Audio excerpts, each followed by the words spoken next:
All right, everyone. Thank you for tuning in to this live stream session. The Truth Behind the Backup and Recovery Job Market, sponsored by Data Protection Gumbo podcast. And today we are going to talk a little bit about the real stories and struggles of the backup and recovery job market and the job search process.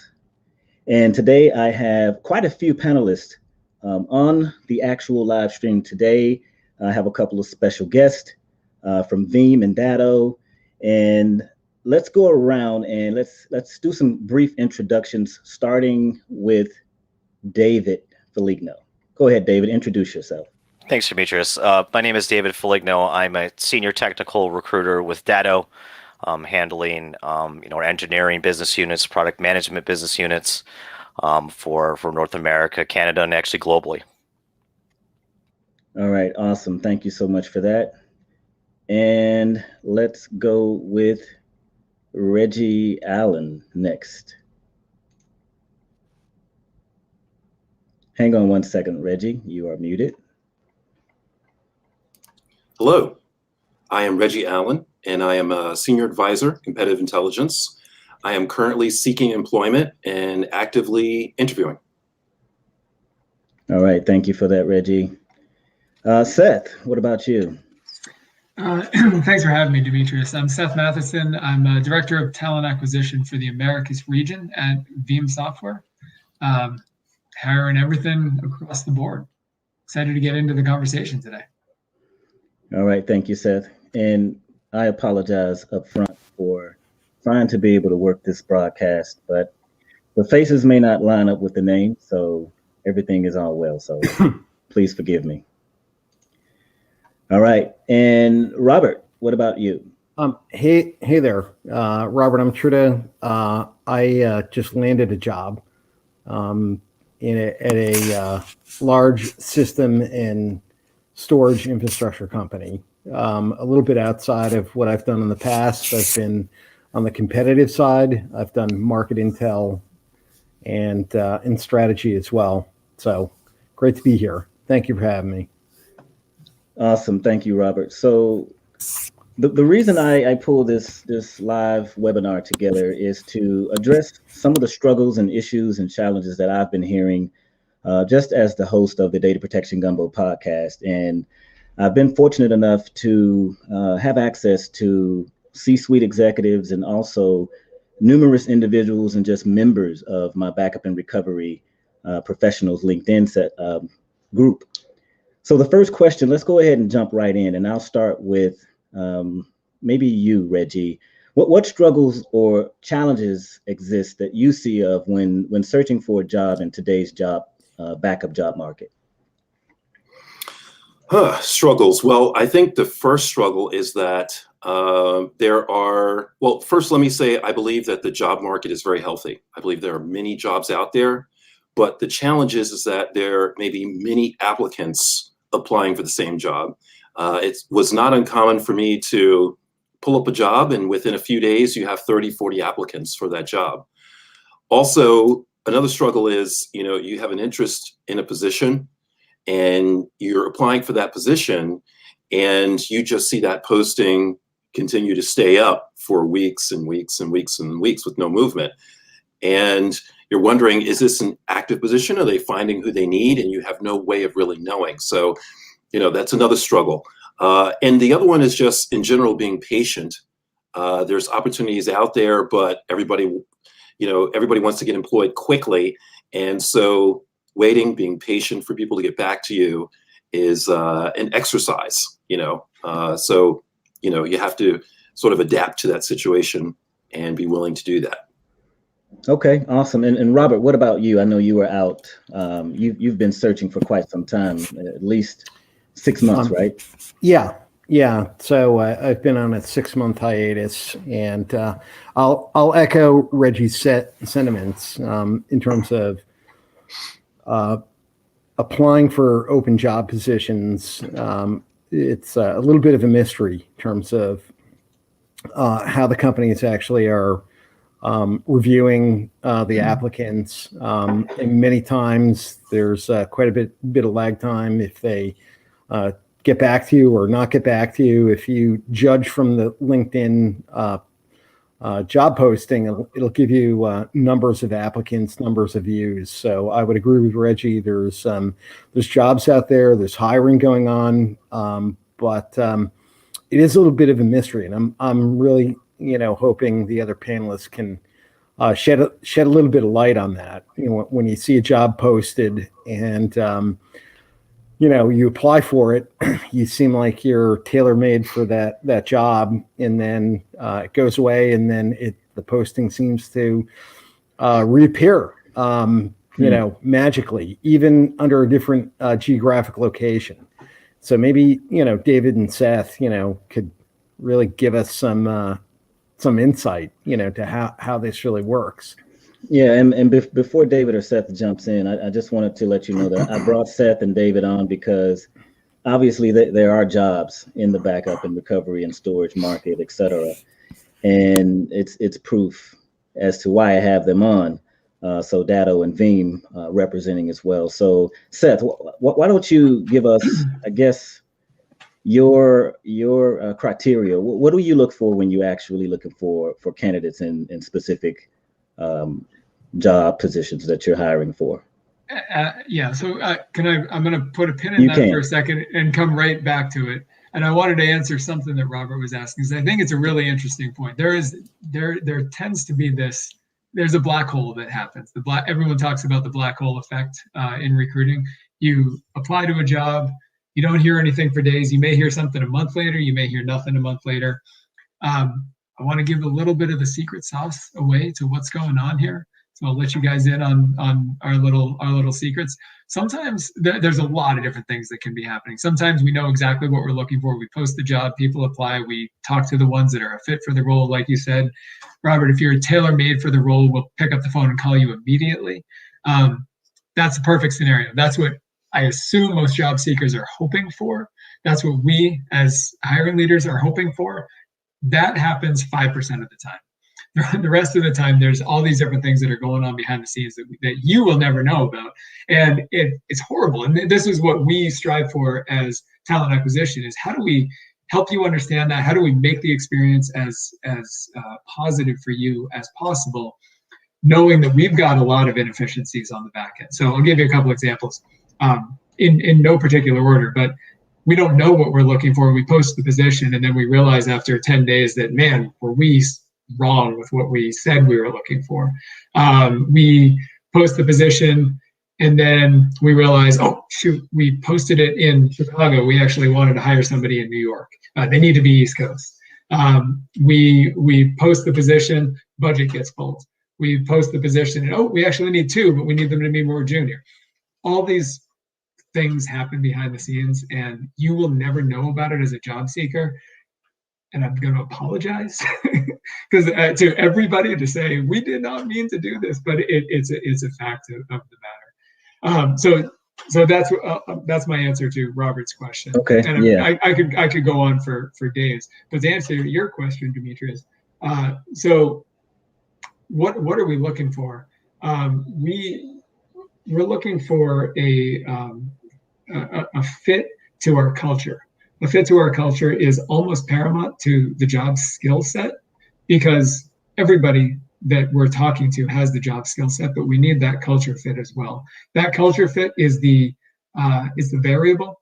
It's the one thing that you don't know if you're a culture fit for the company, and nobody should ever try to fit into a company's culture. You got to be yourself, because otherwise you're going to be miserable in the job at the end of the day. So you bring yourself to the table for all your job interviews. You put yourself out there in the way that you write your emails. All that, be very genuine, because every company has a different culture, and you are a fit for some culture somewhere. It very well could be ours, and we hope it is. But that's number one. Number two, it's a set of skills that we're looking for, and I've actually coached some of my friends on how they're looking for jobs. And I hope nobody's doing this, but I've seen it happen where you'll look at a job description and there's a list of 20 things, and you look at those 20 things and go, well, I got 19 of them, but I don't have this one. I'm probably not a fit for it. Or on the flip side, you look at it and you say, well, I have one of the 20 things, so I'm probably going to be a really good fit for this role. Sweet spot is somewhere in between. We're not ever looking for that perfect match, but we're looking for enough of the skill set and enough of the experience to prove to us that once you actually get into the role, do the things that we're asking for, we're going to get the results out of you that we need. Okay, I almost pushed back on you with that culture response there, Seth, but I'll table that a little bit later. And I'd be interested to talk about it. Absolutely. Okay, yeah, sure. David, what about you? I first and foremost want to say that we've all been candidates. All right, we know it from our own end, right? Like we always use the mantra, certainly over at Datto, we treat candidates like we would want to be treated, right? So, and we've seen an incredible uptick in volume, and quite frankly, it's hard to get to every single resume in the stack. There's certainly a lot of people applying. But when you're looking at what the hiring manager certainly is trying to focus on, and you've done your intake meeting, and then you start to see applicants flow through, quite frankly, we're looking for a couple of different things. Obviously, is it a skills match? We're looking for the companies that people have worked at. Certainly tenures or something that we're also looking for. And there's just a formula there that we certainly execute against. And we can understand that, when an applicant applies, if they're not a fit for the role, get back to them as soon as possible, right? Be respectful for their time. We understand that people have, they have goals, they have things that they have to do, they have families and loved ones, and this is their livelihood. So be as respectful as possible, and make sure that you're respecting everyone's time. But with every opportunity, it's a little bit different, right? I know that when you're doing so many different software engineering openings, or so many different sales or marketing openings, or so many different product openings, it's hard to keep track of certainly where everything is. But one of the things I would tell certainly candidates is that we do see you. And we are trying to move through as quickly as possible. I will say the talent acquisition departments, and certainly Seth could probably echo this as well, is that we don't have 100,000 people working on this. We run somewhat lean, and that's just a fact of the matter. It's another kind of dirty secret, is that we're very few trying to handle a lot of different things. So we do the best job that we can. So. Okay, great. Well, I'll hang on to that for a minute, and Seth, I'll come back to you with the culture comment as well. I won't push back too hard, but I still want to maybe unpack that a little bit. Yeah. Let's move on to the next question. So the next question would be, I guess, what is the average amount of time that it takes for a mid to senior level person in today's market to land a job? And I know it's going to differ for different people, and it may take anywhere from 1 month to 6 months to a year. I guess it really depends. But what I'm looking for is more of, what's the formula? What should someone be doing in order to increase their chances to get hired, or to maybe even at least get the interview? So, Robert, do you want to lead with that question for the answer? Sure, I'll jump in and try to provide some perspective, at least from my recent search. Number one, I tried to be very realistic and really not apply to things that I couldn't, at least tick off more than 50% of what the requirements were, because I felt like some of the other positions where I really didn't fit the bill, it's really wasting time, I think, on both sides, spinning your own cycles as well as the company you're applying to cycles. So that's number one when I was evaluating which jobs and which positions to apply for. But also for me, getting to this question of fit and culture, which I think increasingly is really important, at least in my book. I think at the end of the day, everybody has got a requisite set of skills that they're bringing to the position. Everybody approaches it a little bit differently, but I do think there is something to be said for fit and culture. And the way I approached it was really utilizing my network, particularly on LinkedIn, to really reach out, understand, if I could, more about the job that was posted, more about the culture, more about the process.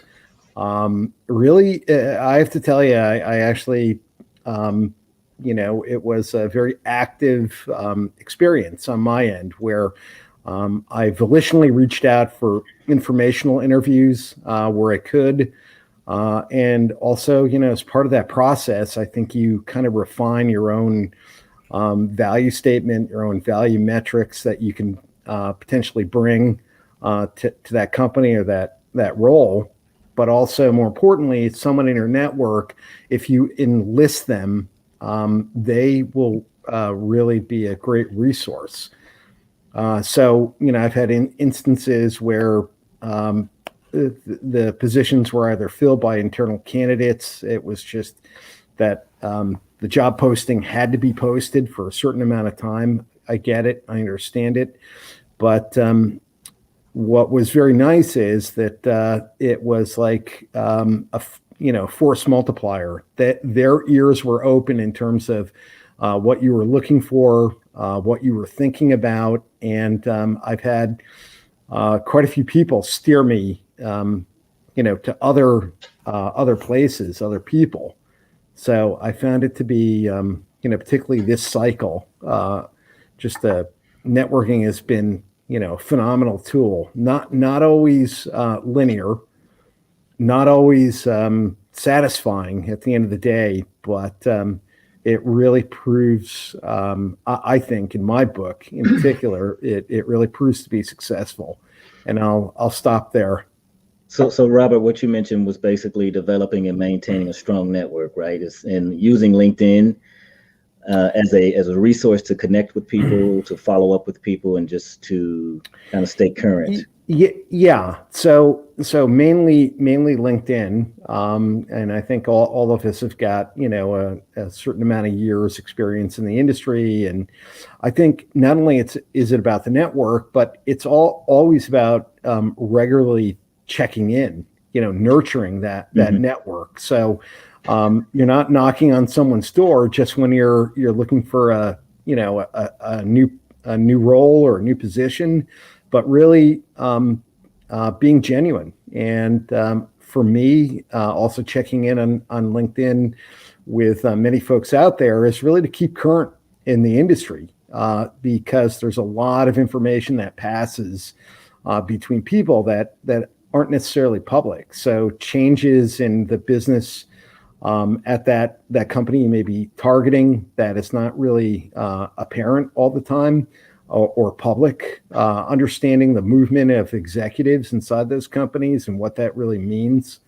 So for me, actively networking, developing, and more importantly, nurturing that network was, truly a good tool for me. Okay. I have to say I've been, it's humbling when you're out there, looking for a job. And, I'll have to say it's, every cycle is a little bit different. And it's really just understanding how to maintain that network and how to nurture it and really be authentic, I think.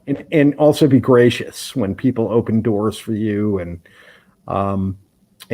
introduce you to other people. And I'm really thankful that, and I'm reciprocal in many ways, so yeah. People have helped me out. I will help anybody who's really out there looking for a job. I will, help them, if I believe in them, I will absolutely help them any way I can. Thank you for that, Robert. And yep. Reggie, if you don't mind unmuting, I want to ask you a specific question. Sure. And sure. David mentioned it a little bit, but what do you say to someone who says that, and I've said this before, it's a numbers game. So I've told my mentees to make sure you are applying for at least 5 internships a day. What do you say to someone who says that it's a numbers game and that increases your chances of getting that next position?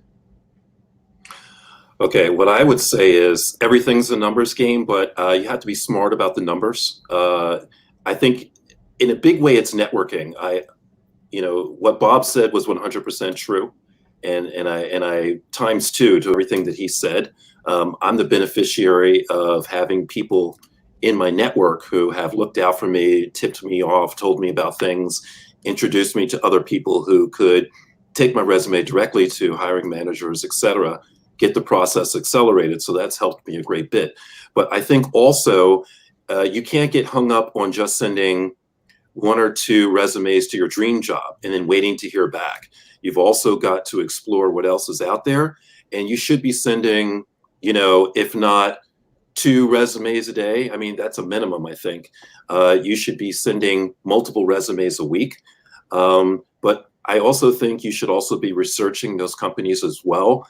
I don't think you should be spending the bulk of your time just applying to whatever's out there. It should be companies that you're generally interested in. And you should be thinking about that when you're applying to them as well. So it is a numbers game, but it has to be a smart numbers game. You have to spend your time wisely. Otherwise, you're going to get, if you are accepted for a job that you're not happy with, you're going to be leaving. And the people at that job will regret making that decision and taking that chance on you as well, too. So. So it is a numbers game, but maybe it's still more about taking that extra step and reaching out to the network and just having those conversations, keeping those conversations open with people within your network, etc.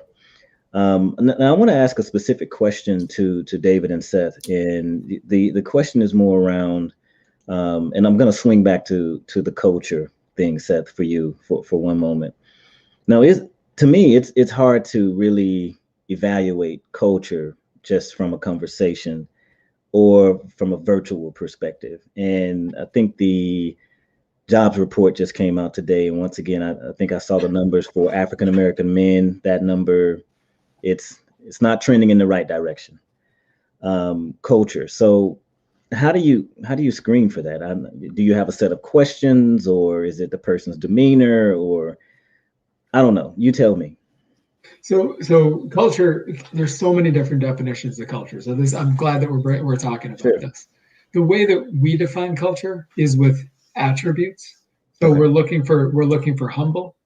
We don't want people who have egos. We want people who come in, have open minds, and they're humble. And if we're having a conversation, the purpose of that is if we're having a conversation and I say, you know what, I hear what you're saying. I actually disagree. Here's why I disagree. You want someone who's going to be open to hearing that little bit of pushback. So being humble in your approach, and you can assess that. Through your conversations, if I push back on a candidate and they get a little bit ornery with me, I might say, well, I'm not, no disrespect. I'm just asking a question. That's going to be a red flag. And it's not to say I'm not going to hire that person. It's just I want to dig a little bit deeper. For sales positions, we use an assessment, a pre-employment assessment that evaluates some of these things. I question the level of bias that's included in one of those. We talk about bias all the time in our interview process, and we've worked with companies that have very rigid and regimented processes to make sure that they're removing bias. So I think as far as these assessments go, we're using the ones that are the least bias. They have a lot of science backing up the fact that they've removed the bias. And I think that using those actually, if done the right way and the assessment is actually built the right way, that can in and of itself remove bias and determine culture fit. For some of those things that you actually cannot screen for, you need to use you can't screen via interview, you need to use some assessment like this. So we're looking for, humble was one, we're looking for a level of intelligence. We want people who can have intelligent conversations. We're looking for people who prove that they know how to play as a team. Not just, it's me. We also don't want someone who's always just we. It's a combination of both. Sometimes you're doing things on your own, sometimes you're doing things with a team, but you know how to share the blame and also share the victories. Okay, that's a little more clear for me, but that's a difficult one for me, and I struggle with it a little bit. David, do you have a perspective on that? Just from the overall culture fit, and how do you screen for that? I do. I have this conversation multiple times a day, right? That's what I'm supposed to do. And what I do is I lead in informationally, right? I try to tell them about what our culture is, right? And I describe it like, we have a collaborative, fun, curious, and respectful culture, right? And this is where, if this is a fit for you, like, does this describe a culture that you would do well in, right? And if I get a nod from them, then we're onto something. We're having a conversation, right? And I go through kind of what our team dynamics are, and describe some of the members of those teams, and kind of their personalities, and I lead them into that. And quite frankly, I think that kind of yields a result of, hey, is this a fit for you, right? I take it kind of from that particular position. And it seems to work out quite well, because culture at Datto is incredibly important, right? We have values, right? We want people to be curious. We want people to come in and do their life's work. We want to foster growth, and bring people in who are going to mentor and grow within our company. And that's just a good qualifier for the people that we are talking to. But you can't assess culture from a resume, unfortunately, and you can't assess culture from a job description. It's literally impossible. But I'd say a good way to actually do this virtually, because we can't get together right now, it's kind of forbidden, right? But is to look at read the engineering blogs, go to their webcasts, go to their technology days, and see the people that are talking there. I mean, those are the people that you're probably going to be interacting with a lot, and if that's the kind of personality that you're attracted to, I think you're on a good start there.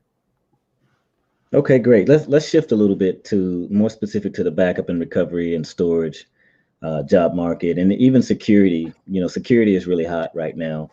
But primarily, my question is around, I guess, if you're currently in the backup and recovery market, let's say you are a backup administrator, or you an engineer, backup engineer, what do you think is the primary skill set to have? Do you think that you can just manage to move to a new position with the current skills that you have now, or do you think that there's some type of up leveling that needs to happen right now? Because we all know that it's a digital transformation that we're in, and there's things upon us like artificial intelligence and IoT and machine learning. There's a lot of different technologies, all the different public cloud vendors that are out there. So who wants to jump in and take this one first? Like, is it hard to find a job right now in the backup and recovery market, I guess, with the same skill set that you have today? Reggie, what about you? Is it hard? I guess I can only speak from my experience. What I found is that when I first started searching, there was a period of uncertainty, and I wasn't getting responses back. But once I started putting the resumes out, once I started targeting my search more, adjusting my resume to what the market was looking for, I found out that, after having some interviews, that I was really underselling my skill set, especially my soft skills. Like was mentioned before, companies were looking for someone that could do collaboration, someone that was a good communicator. And I was really underselling that and not speaking about that at all in my resume, or not highlighting it. And I went back to adjust that. And they thought that was very important to, looking for a job. Also, I was one who believed that, companies would only hire someone who skills, if I wanted to move into a slightly different segment in data protection, I was one who thought that you must absolutely have to have experience in that. Like that companies were really reluctant to give anybody a chance, and I was wrong.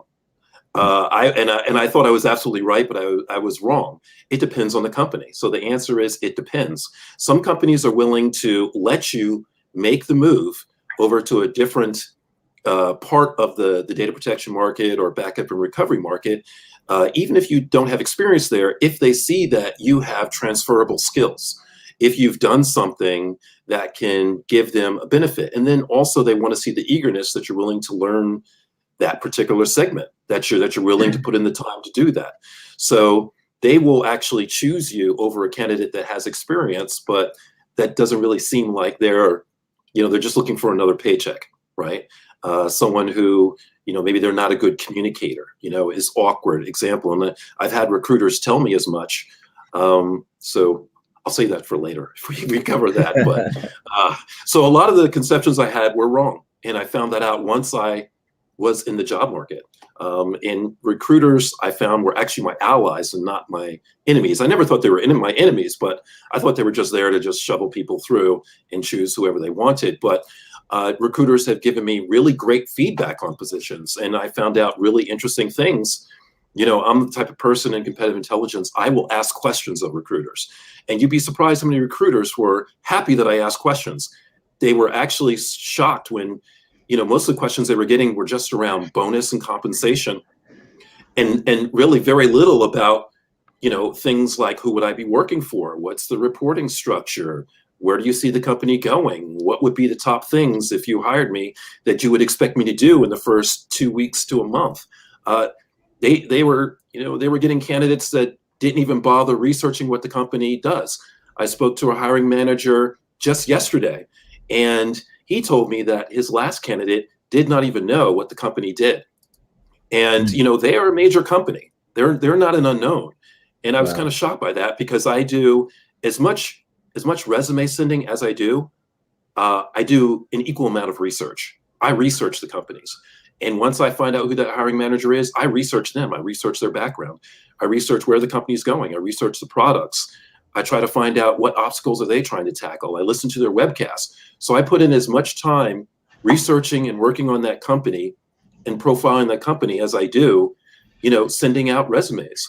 And you'd be surprised how many recruiters get people who haven't even done the homework.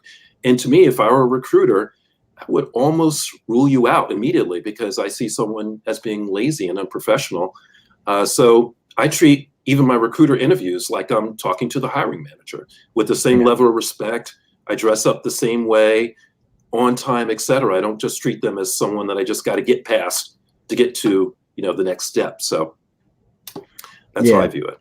I see David and Seth both nodding incessantly on your response there. So I guess you hit a home run. Do you also read the annual report, Reggie? Thumbs up. Yes, if I can get my hands on it. So I will look at who that company's competition is.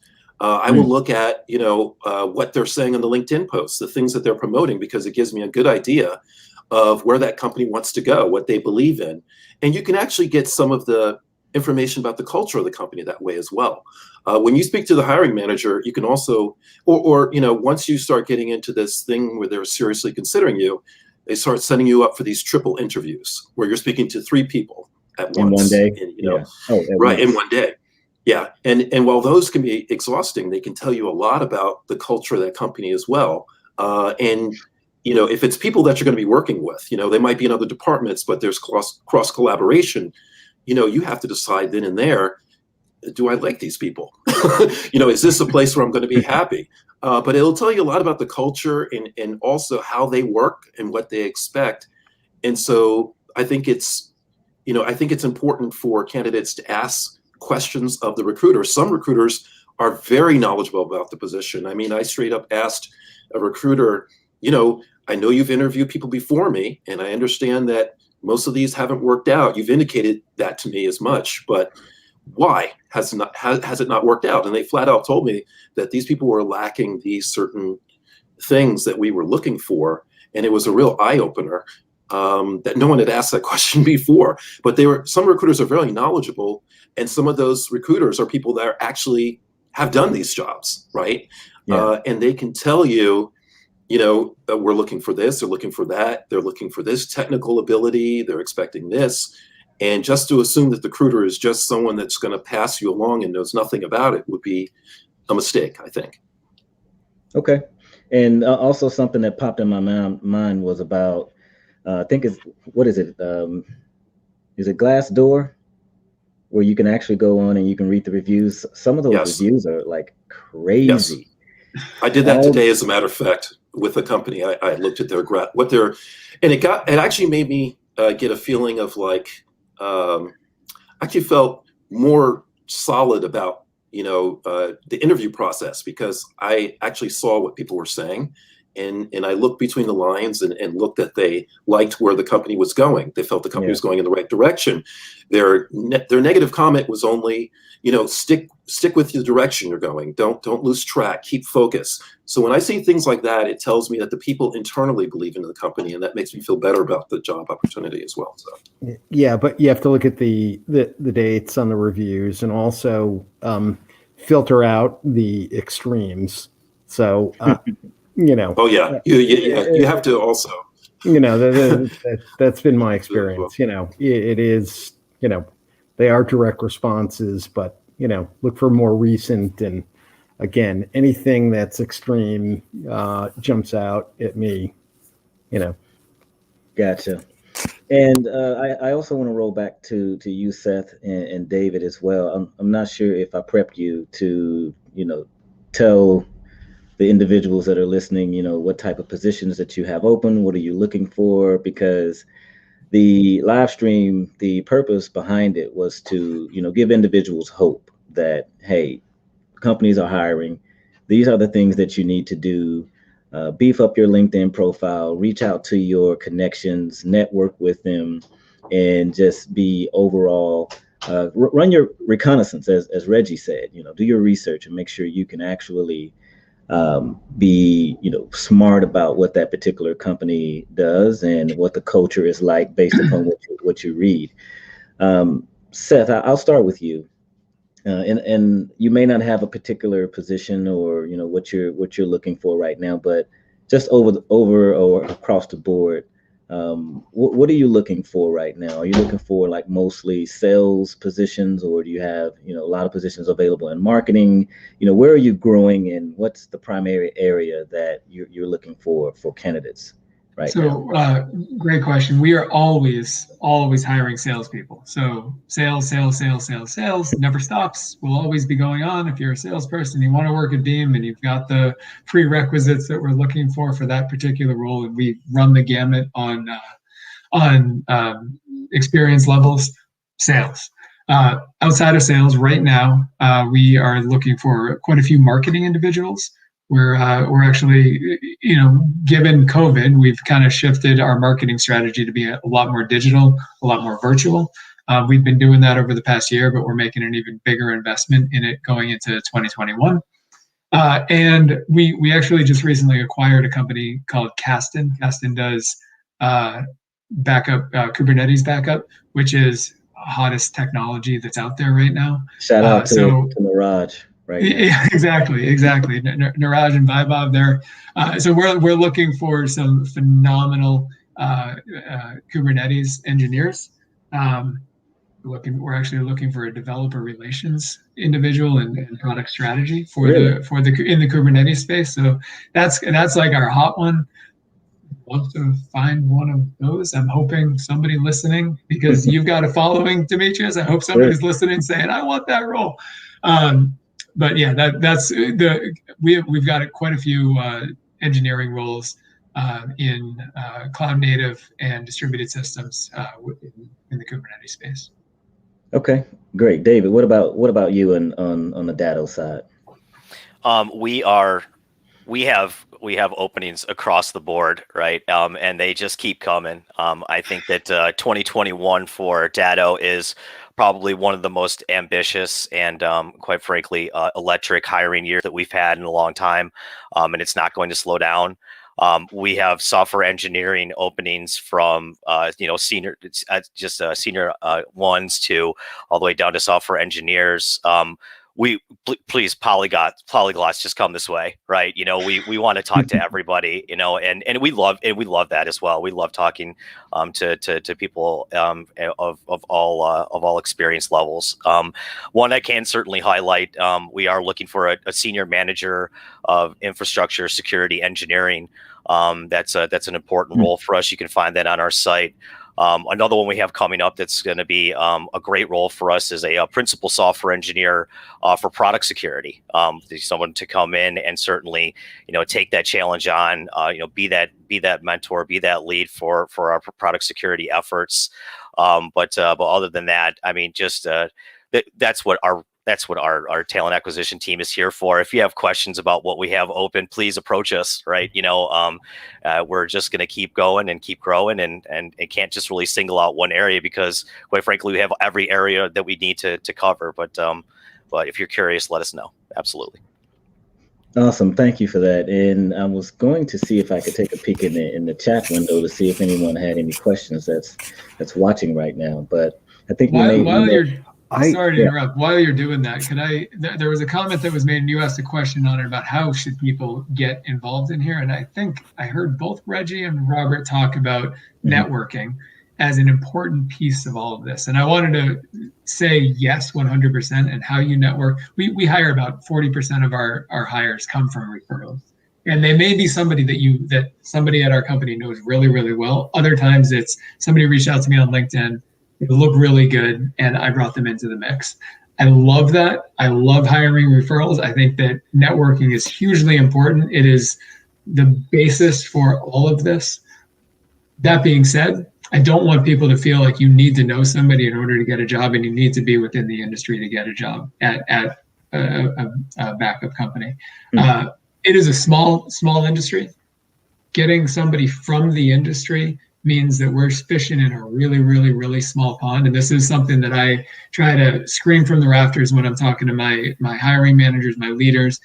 We need to get diversity of thought, diversity of culture into the organization to drive us to the next level. If we keep hiring the same people from the same companies, we're going to inherit their cultures, we're going to inherit their bad habits, and we're going to become them. And that's not what we're looking for. We've built our own culture. We've done so very successfully, and we want to continue that.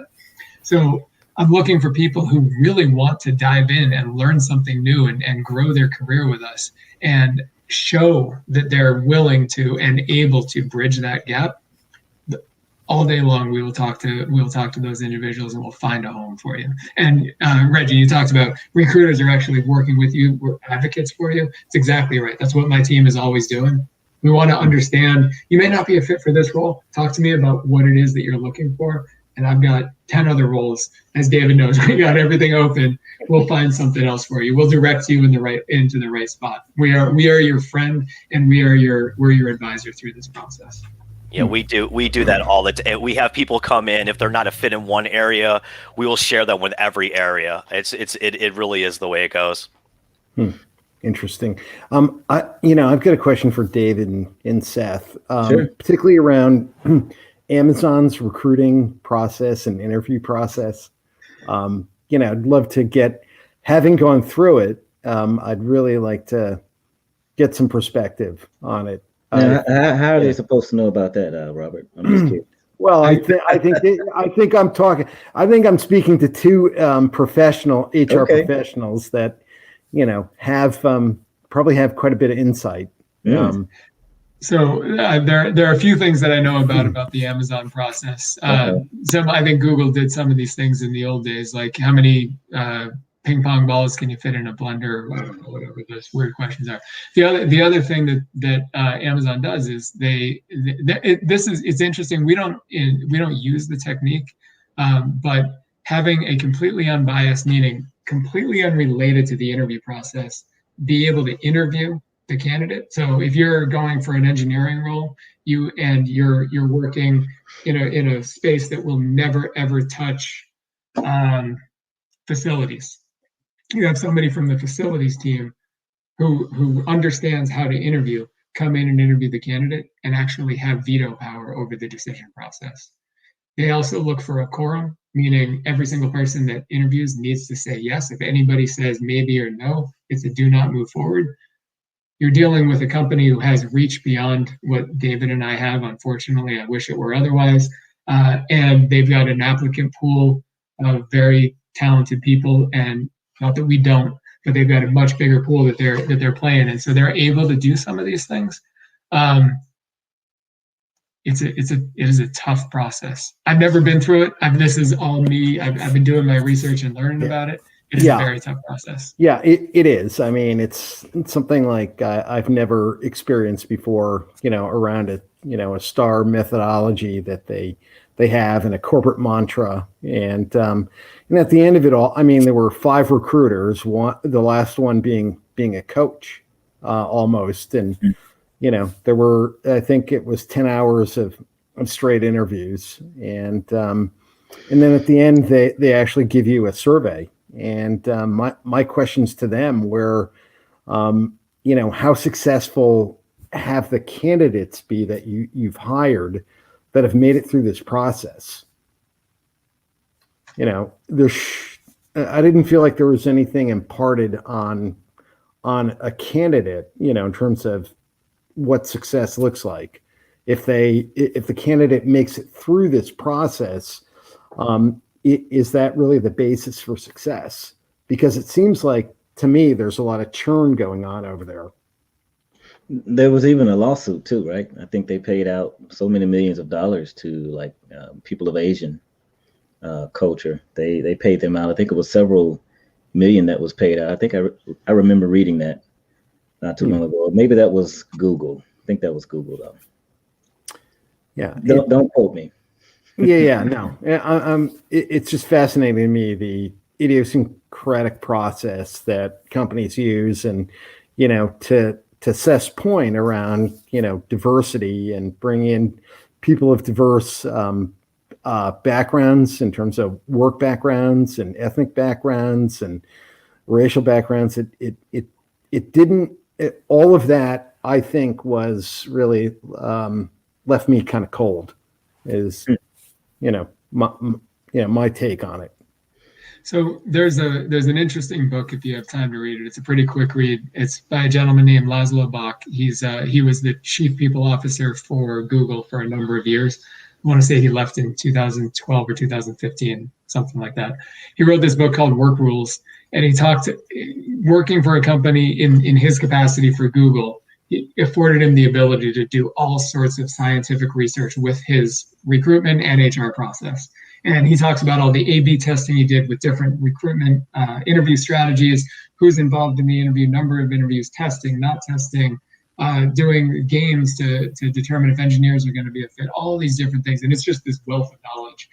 But it gives you insight into the mind as you're talking about these idiosyncratic approaches to recruiting, to interviewing.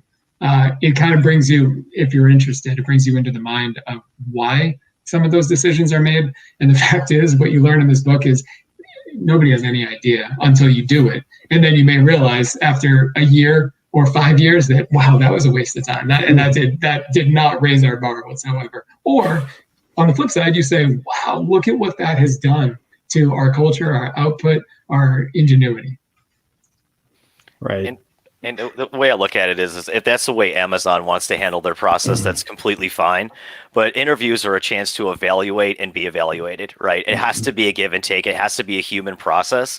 I mean, we regularly talk to candidates who are also interviewing at Amazon that landed Datto, right? So whatever their process is, it probably works for them sometimes and maybe it doesn't, but we want candidates to come at the end of the day to come away with a positive experience, to feel like they had the chance to answer questions, the chance to meet the people that they're talking to. If I'm throwing puzzles at you and riddles, where does that really get to, right? I mean, you can solve a puzzle and a riddle, amazing, but does that make you a good candidate for our company? And it doesn't give you a good feel for who we are, right? So. Absolutely. And then, just a final thought on, I'm sorry to monopolize here, but auditioning, doing exercises and auditioning, in terms of creating a PowerPoint deck or, are those the sorts of things that Seth and David, that you guys do when people are interviewing? It depends on the role. We absolutely do. This is something that is actually kind of a sticking point with me, because I've had discussions with my leaders about this. Asking somebody to create a PowerPoint presentation or do a project before we've even been through the interview process, I refuse to do, because I'm not going to ask you to do any work until we've invested some time with you. That's just unfair. That's cruel. And we're not going to do that. That being said, if we've invested some time with you, and as part of our process, we want to see how you work in a real world environment. We're going to call that a case study. However the case study is in the real world of the role that you're going to be doing, whether it's a coding not challenge, because I'm not looking for puzzles. I'm looking for you to actually code something that will be part of your day to day. If you're in marketing and you need to understand how to, look through, build a strategy and build or throw out a presentation on what our ROI on these campaigns were. That's relevant. That makes a lot of sense, and I want to see how you act in that real work environment. So, but again, that's only going to happen after we're like 90% of the way there.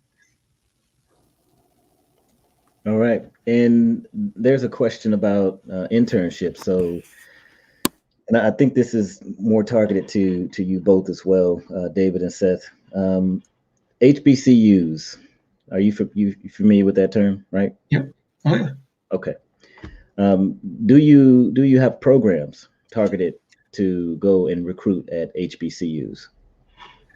So great question. We have an ERG at Veeam called AHIT, African Heritage and Information Technology. Huge base of people, of employees at Veeam, and I just had a conversation with them about going to what our strategy is going to be this spring, about showing up at these schools to bring people in. We this year are not to. Last year we didn't do an internship program. We actually shut it down because of COVID. This year we're not doing an internship program again because of COVID. We can't do it on site. We didn't feel comfortable doing it remotely this year because we do actually have our interns in years past doing real work, gaining real experience. And we wanted to make sure that it's fruitful for them. So we're not doing an internship this year. That doesn't mean that we're going to stop our recruiting efforts. So we're working with our ERG to make sure that we're getting in front of those students and hiring those that are graduating, or at least taking them through the interview process, building our pipeline, having conversations with them. So whether they're graduating in May, December, or May of 2022, we want to make sure that we have a pipeline built. Okay. Thank you for that response. And David, what about you? I don't have a whole lot of line of sight into our internship program. I'm kind of on the other side of the house, but I certainly could point people towards our website to take a look at what those internship programs are and to get engaged on it. But I really couldn't cover that question for you. Okay, not a problem at all. So I am a big component to making sure that HBCUs and sophomores, freshmen, juniors, seniors, that they are equipped with how to create a LinkedIn profile and even knowing how to network, because I'm a mentor to my HBCU, Tennessee State University, and I have conversations a couple times a month with each one of my mentees about how important it is to get out there and hunt for internships and also network for internships and set yourself apart by doing something like creating a podcast or creating a group so you can separate yourself from the pack, because there's a lot of people that look the same virtually, but how do you differentiate and set yourself apart? And I know we have about 7 minutes, so we're rolling into the last final minutes here. So just some takeaways for everybody. So networking is key. Utilizing your connections. Networking, it should be active and not passive. So it doesn't mean setting up a LinkedIn profile and just letting that profile sit and you have 5 or 10 notifications that you check once a month. That's not an active networking process. Also, learning about jobs before they are formally posted. That is something that actually works in your favor if you're out hitting the pavement and you're having conversations with your network and with your connections that you are connected to. And I think, Robert, you mentioned that as well. You have a lot of experience from that perspective, reaching out to your connections and making sure that you're having those conversations with them and that you're engaging with them online as well. So one thing that didn't come up was age, and I know it's kind of a taboo topic to talk about age and just all of those different types of things when you have human resources and recruiters on, but we won't go there. But maybe to close it out, Is it who you know or is it what you know? Who wants to answer that question? It's both. It's absolutely both. And why is that? You got to be able to do the job. We're not going to hire anybody into any of these roles who can't do the job. That doesn't mean you have to have all. As I said, if you're taking off, we have 20 things that we need somebody to be able that's our wish list. You don't need to have all 20. You got to have enough of them to do the job. If you know, you can also apply to a position, and it happens all the time. Apply to a position, or we're going to find you on LinkedIn. You don't even know that we exist. We're going to call you. We're going to get you in our process. You're going to get hired. You're going to apply to our job. We're going to see you and go, wow, you look great. We're going to get you into our process because we want that new blood, that different mindset coming in here. If you know somebody, it's just going to get you to the top of the list. Doesn't mean you're going to get the job. You need to have the knowledge in order to get the job, but it'll get you to the top of the list. All right, we have a question from David Stone.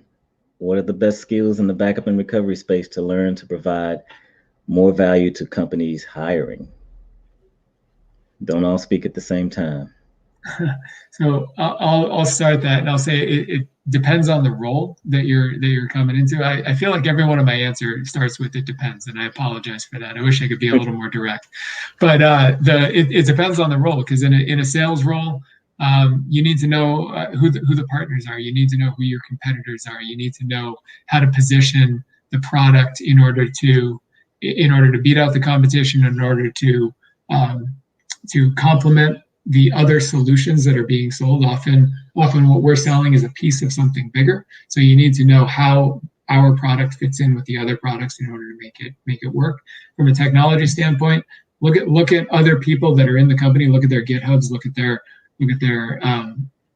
Stack Overflows, and see what they're working with, so that you can see the technology that goes in behind the scenes in order to make the product what it is, and try to find the newer technology, see what they don't work with so much, but somewhat, and make sure that you know that, so that you can bring it to the forefront and help them evolve, whatever company it is, evolve in that direction. Yeah, and I can add on to that. So best skills to have from my perspective is, make sure that you go deep in at least one public cloud. AWS is number one. GCP is coming along. Azure is really, really coming along. I'm a big component of certification. So if you happen to have some time on the weekends, go out, find a certification, start studying for it, lab it, right? Set it up, and, get your hands dirty with it. And there's a lot of information out there, YouTube videos, et cetera, that you can watch in order to get that public cloud certification to set yourself apart. And automation is huge.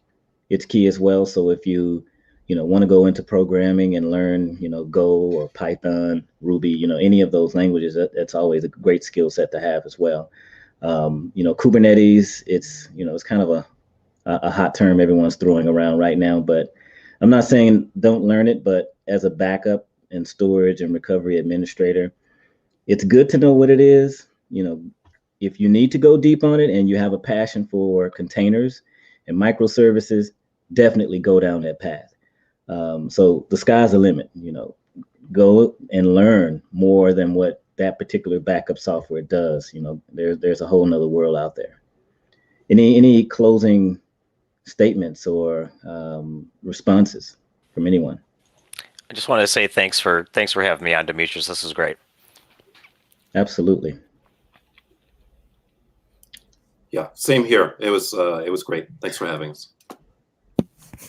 It was great to meet all four of you, and Demetrius, thank you so much. This was awesome. Not a problem. Well done. Thank you. Yeah. I would just leave a real quick parting note as someone that I think will be gainfully employed very, very soon. I would just say to the people out there, a lot of this is about momentum. It might look bleak at first and things might go slowly, but keep churning. Don't give up, and really do your research on who you're applying to. Just don't apply because it looks good. apply, and then once you interview, decide, is this a place I really want to be? Do I want to work with these people? Don't just look at compensation and bonus. Look at, the culture, if you know what that is, in the company. But, do your research and treat your recruiter as an ally rather than someone you just want to get through. All right. Thanks to our panelists, and thank you to everyone who's watching, everyone who will watch the video after the fact. I really appreciate everyone coming together. And you have just heard a little bit of truth, maybe a lot of truth, of the job market from a backup and recovery perspective. So thanks everyone for tuning in, and until next time.